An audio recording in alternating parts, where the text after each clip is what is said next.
14 जून को सरकार ने इंडियन आर्म्ड फोर्सेज में रिक्रूटमेंट के लिए अग्निपथ नाम की एक नई स्कीम लॉन्च की, जिसके बाद पूरे भारत में भारी मात्रा में प्रोटेस्ट देखने को मिले। आज की इस वीडियो में दोस्तों हम इसी पर बात करेंगे कि आखिर अग्निपथ स्कीम है क्या, किस वजह से पूरे भारत में प्रोटेस्ट हो रहे हैं और इसको लेकर सरकार का क्या कहना है कि ऐसी क्या वजह थी जिसकी वजह से स्कीम लॉन्च की गई। तो आइए शुरू करते हैं। The Centre on Tuesday unveiled the Agnipath scheme, a radical recruitment plan for armed forces. Under the scheme, about 45,000 people between the age of 7 to the path of fire.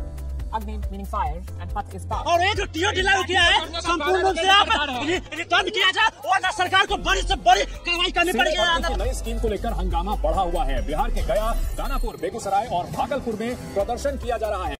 As part of this scheme हर साल 17.5 से 21 साल के 46,000 लोगों को Indian armed forces में merit के basis पर रिक्रूट किया जाएगा और जो लोग इसमें सेलेक्ट होंगे उन्हें अग्निवीर कहा जाएगा। पहले साल के लिए सरकार ने ये 21 साल की अपर लिमिट को बढ़ाकर 23 साल कर दिया है। द इम्पोर्टेंट पॉइंट इज कि ये रिक्रूटमेंट सिर्फ नायक, लैंस नायक और सिपाही जैसी नॉन कमीशन पोस्ट के लिए ही है, ना कि कमीशन पोस्ट जैसे कि लेफ्टिनेंट जनरल और जनरल। अग्निवीर की स्टार्टिंग सैलरी होगी 30,000 रुपए, जिसमें से उनका इन हैंड होगा 21,000 और बाकी पैसा जाएगा उनके रिटायरमेंट कॉर्पस में। ये 30,000 रुपए चौथे साल तक आते आते बढ़कर 40,000 रुपए हो जाएंगे। इसी के साथ अग्निवीर को एक 48 लाख का इंश्योरेंस कवर भी दिया जाएगा और 4 साल बाद जब वो रिटायर होंगे तो उन्हें एक सर्टिफिकेट और लगभग 11.7 लाख का लमसम अमाउंट दिया जाएगा एज पार्ट ऑफ इट्स सेवा निधि या फिर एग्जिट पैकेज। ये तो बात हुई दोस्तों कि आखिर ये स्कीम है क्या। अब बात करते हैं कि ऐसी क्या वजह है जिसकी वजह से पूरे देश में इसके खिलाफ प्रोटेस्ट हो रहे हैं। पहला पॉइंट ये है दोस्तों कि इंडियन आर्म्ड फोर्सेज में हर साल लगभग 50,000 से भी ज्यादा रिक्रूटमेंट्स होते हैं, पर 2019 यानी कि पिछले 2-2.5 साल से कोविड-19 पैंडेमिक की वजह से रिक्रूटमेंट्स रुके हुए हैं। अब लोगों में गुस्सा इस बात का है कि जो लोग इन पोजीशंस के लिए तैयारी कर रहे थे, जिसमें एक तो परमानेंट जॉब होती है और पेंशन जैसे बेनिफिट्स, उनका क्या होगा।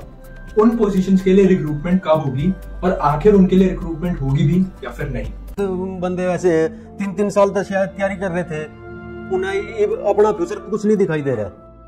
क्या होगा, कैसे होगा, एक तरह से दिशाहीन हो रहा है मामला। दूसरा पॉइंट ये है दोस्तों कि इस स्कीम के तहत 4 साल के बाद 75% ऑफ अग्निवीर को रिटायर होना पड़ेगा और सिर्फ 25% को ही उनकी परफॉर्मेंस के बेसिस पर इंडियन आर्म्ड फोर्सेज के रेगुलर कैडर में एनरोल किया जाएगा। इसको लेकर प्रोटेस्टर्स का कहना है कि 4 साल बाद जब अग्निवीर से रिटायर होंगे तो ना तो उनके पास कोई रिटायरमेंट बेनिफिट्स होंगे, ना ही कोई हेल्थ बेनिफिट्स होंगे और ना ही एक नई जॉब लेने लायक रिक्वायर्ड स्किल्स। यानी कि 4 साल बाद उन्हें कोई आइडिया नहीं होगा कि उन्हें अपने करियर पर्सपेक्टिव से क्या करना है और पैसे कैसे कमाने हैं।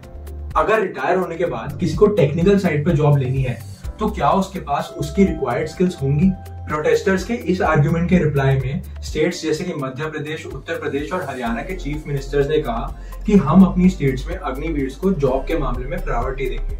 इसी के साथ कई कॉर्पोरेट इंडस्ट्रियलिस्ट जैसे कि हर्ष गोयनका, किरण मजूमदार और आनंद महिंद्रा तक भी इस स्कीम के सपोर्ट में आए।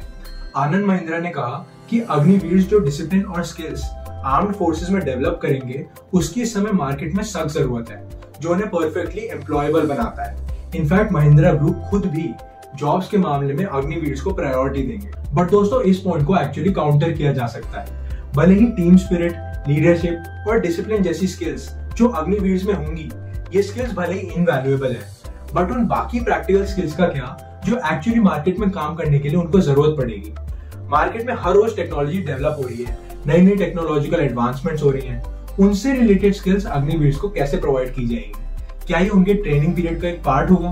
दोस्तों एक बड़ा सवाल है जो स्कीम में प्रॉपर्ली कम्युनिकेट नहीं किया गया। इसके अलावा दोस्तों कुछ एक्सपर्ट्स और आर्मी वेटरन्स का ये भी कहना है कि जो जोश और कमिटमेंट आर्मी के लोगों में अपने देश और अपने रेजिमेंट के प्रति होता है, क्या वही जोश और कमिटमेंट अग्निवीर में आ पाएगा, कंसिडरिंग कि ये काफी मेजर चांस है कि उन्हें 4 साल बाद रिटायर होना पड़ेगा। बट दोस्तों इस पॉइंट को भी इस तरह आर्ग्यू किया जा सकता है कि दुनिया में ऐसे कई और देश हैं जहां military service shorter period of time के लिए होती है और इसके बावजूद भी उन देशों की मिलिट्री काफी अच्छी होती है। एग्जाम्पल के तौर पर इजराइल को ले सकते हैं, जहां आदमियों के लिए 30 महीने और औरतों के लिए 22 महीने का सर्विस पीरियड होता है, जो कि एक्चुअली अग्निपथ स्कीम से भी कम है। इसके बावजूद भी इजराइल की मिलिट्री पूरी दुनिया में one of the best consider की जाती है। इसी के साथ यूएस, यूके और फ्रांस जैसे देशों में भी छोटे सर्विस के कॉन्ट्रैक्ट्स होते हैं। कुछ लोगों की ये भी आर्ग्यूमेंट है कि अगर 4 साल बाद ये ट्रेन सोल्जर्स अनएम्प्लॉयड होने की वजह से मर्सिनरीज बन गए तो देश को इनसे खतरा हो सकता है। बट एक्चुअली इस पॉइंट को प्रूव करने के लिए कोई भी एविडेंस नहीं है और ऐसा बिल्कुल भी जरूरी नहीं है कि एक भी सोल्जर मर्सिनरी बनेगा। और इनफैक्ट कुछ एक्सपर्ट्स का ये कहना है कि हमें इंडियन आर्म्ड फोर्सेस के वैल्यूज और एथिक्स पर भरोसा करना चाहिए कि जो युवा 4 साल तक देश की वर्दी पहनेगा वो हमेशा देश के साथ कमिटेड रहेगा, देश के साथ वफादार रहेगा। सरकार ने इस स्कीम को लॉन्च करने के पीछे 2 मेजर रीजंस बताए। पहला तो ये कि इससे पेंशन बिल का अमाउंट कम होगा। भारत का 2022-23 का डिफेंस बजट 5.25 लाख करोड़ का है, जिसमें से 1.2 लाख करोड़ सिर्फ पेंशन में जाएगा, यानी कि एक मेजर हिस्सा आर्मी ऑफिसर्स की पेंशन में जाएगा और सरकार आगे चलकर इस अमाउंट को कम करना चाहती है।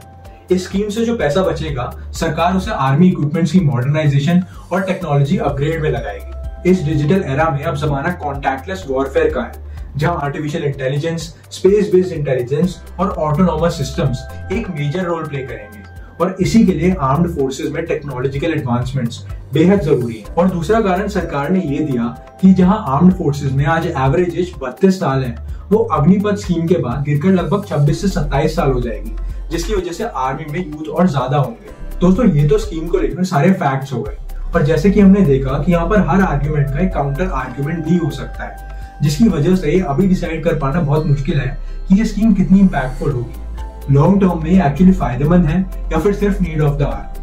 पर दोस्तों मेरा सवाल ये है कि ये प्रोटेस्ट जिनमें न जाने कितनी ट्रेनें जला दी गई, कितनी बसेस जला दी गई, कितने लोगों की गाड़ियां जला दी गई, पिछले कुछ दिनों में 500 से भी ज्यादा ट्रेन कैंसिल हो चुकी हैं, भारी मात्रा में पब्लिक प्रॉपर्टी डिस्ट्रॉय हो चुकी है और न जाने कितने मासूम लोगों को चोटें लग चुकी हैं। इनफैक्ट देश का लगभग 700 करोड़ से भी ज्यादा का नुकसान हो चुका है।